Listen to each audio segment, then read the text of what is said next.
Caltex, saya-saya. Malamang ma-extend ulit ang kontrata natin.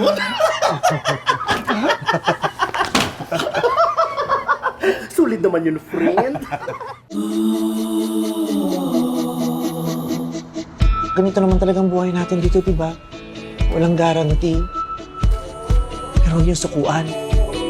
Buhay OFW nga naman. Okay naman medical mo, di ba? Di ka rin ba na-extend? Baka sadyang ayaw nila kay Bart Simpson.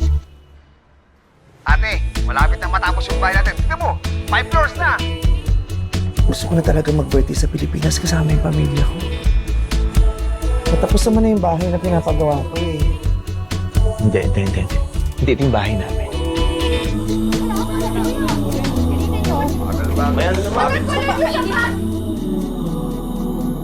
Alam mo nangyari dun sa bahay na pinapagawa ko?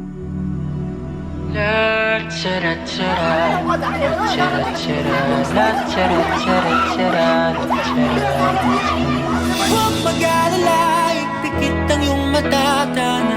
Pahinga muna, ako nang bahala. Labis pa sa labis ang iyong nagawa, mama. Pahinga muna. Sabi nila, breadwinner ako, pero bakit talunan ako ngayon?